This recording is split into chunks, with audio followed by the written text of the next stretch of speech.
Yes. మీరు తమిళనాడులో చూసింది నిజమే. నిజంగానే అల్లు అర్జున్ గారు 'పుష్ప 2 ది రూల్' మూవీ కోసం 300,00,00,000 వరకైతే తీసుకుంటున్నారు. మీరనుకోవచ్చు, వీడు కావాలని వ్యూస్ కోసం ఇలా చెప్తున్నాడని. బట్ అది ఎటువంటి ఫేక్ న్యూస్ అయితే కాదు. నిజంగానే అల్లు అర్జున్ గారు 'పుష్ప 2' మూవీ కోసం 300,00,00,000 తీసుకుంటున్నారు. కాకపోతే ఆ మనీని సాలరీగా తీసుకోవట్లేదు. మూవీలో షేర్ అయితే తీసుకుంటున్నారు. ఒక 30% షేర్ అయితే తీసుకుంటున్నారు. అంటే మూవీకి సంబంధించినటువంటి theatrical rights, OTT rights, music rights and satellite rights ఇవన్నీ అమ్మిన తర్వాత మూవీకి దగ్గరగా 1,100,00,00,000 వరకైతే బిజినెస్ జరిగింది అన్ని ప్లాట్‌ఫార్మ్స్‌లో.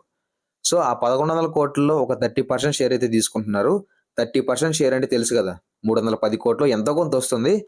సో, అల్లు అర్జున్ గారు సాలరీగా తీసుకోకుండా మూవీలో పర్సెంటేజ్ అయితే తీసుకున్నారు. చాలా అంటే చాలా మంచి పని చేశారు. బట్ మీరెవ్వరు ఈ విషయం నమ్మకపోవచ్చు. ఎందుకంటే 'ప్రభాస్' గారు లాంటి అంత పెద్ద హీరోనే 150,00,00,000 తీసుకుంటుంటే, నిన్నగాక మొన్న ఒక పెద్ద హిట్ కొట్టి 300,00,00,000 అల్లు అర్జున్ గారు ఎలా తీసుకుంటార్రా అని చాలా మంది కింద కామెంట్స్ పెడతారు. అది నాకు తెలుసు. బట్ మీకొక ప్రాపర్ రీజన్ చెప్తా చూడండి. అల్లు అర్జున్ గారు 'పుష్ప 2' మూవీ కోసం దగ్గరగా 1 ½ ఇయర్ ఖాళీగా ఇంటి దగ్గరే ఉన్నారు.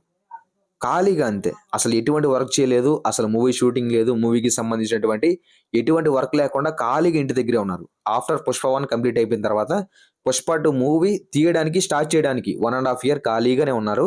ఎందుకంటే సుకుమార్ గారు మళ్ళీ పార్ట్ 2 స్టోరీని ఇంకా బిగ్గర్ అండ్ బిగ్గర్‌గా రాయడానికి కొంచెం టైం తీసుకున్నారు. ఆల్సో ప్రీ ప్రొడక్షన్ వర్క్ కోసం అనేసి ఇంకా కొంచెం టైం తీసుకున్నారు. సో, మూవీ స్టార్ట్ అవ్వడానికి 1 ½ ఇయర్ పట్టింది. ఆల్సో మూవీ స్టార్ట్ చేసిన తర్వాత ఇంకొక 1 ½ ఇయర్ తీసుకుంది.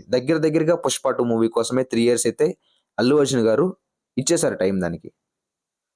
ఆల్సో మూవీ కోసం చాలా అంటే చాలా కష్టపడ్డాడు అల్లు అర్జున్ గారు. మూవీకి కూడా చాలా ఫేమ్ వచ్చేసింది.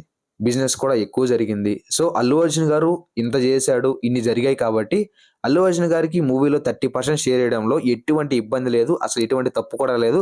ఆయన కూడా 300,00,00,000 తీసుకోవడంలో అసలు ఎటువంటి తప్పు లేదు. నిజం చెప్పాలంటే ఎటువంటి తప్పు లేదు.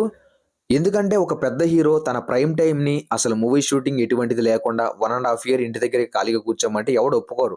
అసలు ఒప్పుకోడు, ఎవ్వరు ఒప్పుకోరు. బట్ అల్లు అర్జున్ గారు మాత్రం ఒకటే మూవీ మీద స్టాండ్ తీసుకొని దాని కోసమే ఉండి 1 ½ ఇయర్ ఖాళీగా ఉన్నారంటే అసలు ఆయన డెడికేషన్‌కి హ్యాట్స్ ఆఫ్ చెప్పొచ్చు. ఆల్సో మూవీ స్టార్ట్ అయిన తర్వాత కూడా ఆయన ఏం చేయమంటే అది. అంటే ఇప్పుడు మన గంగమ్మ తల్లి జాతర గెటప్ చూసాం గదా! ఆ గెటప్ కూడా నాకు తెలిసి మన ఇండియన్ యాక్టర్స్‌లో ఎవరినైనా ఏయమంటే కొంచెం ఆలోచించేవారు. ఎందుకంటే చాలా పెద్ద స్టార్స్ గదా! వీళ్ళంతా. కొంచెం ఆలోచించేవారు. బట్ అల్లు అర్జున్ గారు మాత్రం ఎటువంటి ఆలోచన లేకుండా సడెన్‌గా దిగిపోయారు. దాని కోసం 100కి 200% అయితే ఇచ్చారు. ఆల్సో మూవీ కోసం ఆయన ఏది చేయమంటే అది చేస్తూ ఉన్నారు. ఎన్ని రోజులు ఆగమంటే అన్ని రోజులు ఆగుతూ ఉన్నారు. సో, మూవీకి ఆయన 100కి 200% ఎఫర్ట్ పెట్టినప్పుడు ఆయనకి డెఫినైట్‌లీ పే ఆఫ్ కావాలి గదా! సో, ఆయన 300,00,00,000 తీసుకోవడం అన్నది పెద్ద విషయమేం గాదు. అసలు విషయమే గాదది. ఎందుకంటే మూవీకి బిజినెస్ చాలా ఎక్కువ జరిగిపోయింది. వాళ్ళు అనుకున్న దానికంటే ఎక్కువే చేశారు బిజినెస్ కూడా. డెఫినైట్‌లీ మూవీకి హైప్ కూడా విపరీతంగా ఉంది. రేపు 'పుష్ప' మూవీ వస్తుందంటే ఈరోజు జనాలు థియేటర్స్ తగలబెట్టేలా ఉన్నారు.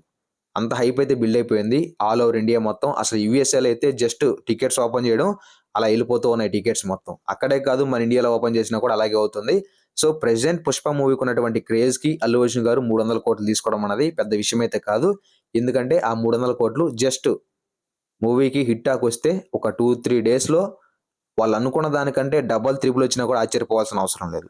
సో, మూవీ మీద ఆడియన్స్‌కి అంత హైప్ అండ్ అంత నమ్మకం ఉంది కాబట్టే అల్లు అర్జున్ గారు ఇటువంటి స్టెప్ అయితే తీసుకున్నారు.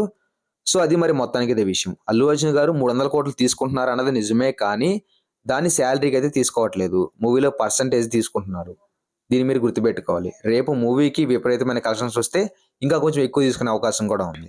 సో, ఏమైనా జరగొచ్చు. రేపు డిసెంబర్ 5వ తేదీ మూవీ రాబోతుంది. ఆ రోజు మాత్రం మామూలుగా ఉండదు. డెఫినైట్‌లీ ప్రతి ఒక్కరు చాలా కాన్ఫిడెంట్‌గా ఉన్నారు మూవీ మీద. రీసెంట్‌గా తమన్ గారు కూడా మూవీ గురించి మాట్లాడుతూ అవుట్‌పుట్ మాత్రం వేరే లెవెల్‌లో వచ్చిందని చెప్పారు. సో, మూవీ గురించి ప్రతి ఒక్కరు చాలా పాజిటివ్‌గా మాట్లాడుతున్నారు. నాకు కూడా మూవీ ఎందుకో చాలా పెద్ద హిట్ అవుతుందనిపిస్తుంది. చూద్దాం మరి రేపు డిసెంబర్ 5 ఎలా ఉంటుందన్నది. మరి మీలో ఎంతమంది 'పుష్ప 2' మూవీ కోసం వెయిట్ చేస్తున్నారో కింద కామెంట్ చేసి హ్యాపీగా ఉండండి మామ. Thanks for watching.